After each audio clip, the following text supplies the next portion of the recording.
நாம் தமிழர் கட்சியோட ஒருங்கிணைப்பாளர் சீமான் நேற்று வலசரவாக்கம் போலீஸ் ஸ்டேஷனில் ஆஜராயிருந்தார். நேற்று இரவு ஒரு 10 மணி அளவில் தான் வந்தார்.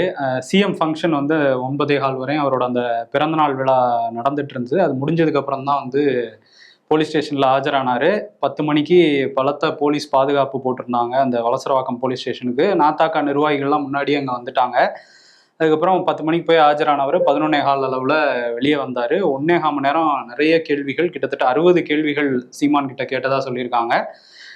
இப்போ என்னன்னா, அதில் குறிப்பாக வந்து அந்த நடிகை உங்களுக்கு வந்து 50 லட்சம் கொடுத்தாங்களா, பணம் வாங்கியிருக்கீங்களா அவங்க கிட்டங்கிறத கேட்டிருக்காங்க.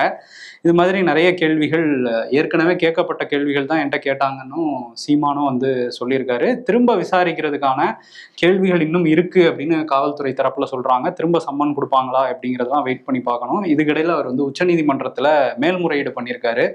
உயர்நீதிமன்றத்தில் சொல்லியிருந்தாங்கல்ல, இதை வந்து 12 வார காலத்துக்குள்ள விசாரிக்கணும்னு. இப்போ அந்த தீர்ப்பை எதிர்த்து உச்சநீதிமன்றத்துக்கு போயிருக்காரு. அது மார்ச் 7ஆம் தேதி விசாரணைக்கு வரலாம்னு சொல்றாங்க.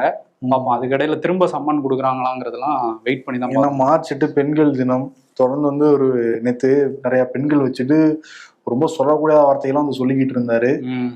இன்னொன்னு வந்து என்னன்னா, ஆஜராக மாட்டேன்னு சொன்னாரு அவர் சீமான். ஆமா, முடிஞ்ச அரெஸ்ட் பண்ணி பார்க்கணும், நான் ஏன் ஆஜராக முடியாதுன்னு சொன்னாரு. நேற்று வந்து ஆஜராயிட்டாரு. அது காலையில 10 மணிக்கு வர சொன்னாங்களா, அதை சொல்லியிருப்பாரு போல. ஆஜராக முடியாது, அது 10 மணி நைட்டு 10 மணி ஆஜராகன்னு சொன்னது. நைட்டு 10 மணி, காலையில 10 மணி ஆஜராக முடியல. அதையுமே என்ன சொல்றாங்கன்னா, நாம் தமிழ் நாங்க சொன்ன டைம்ல தான் இப்ப ஆஜராயிருக்கோம், அவங்க சொன்ன டைம்ல ஆஜராகலாம். மண்ணோட்டலையாமா?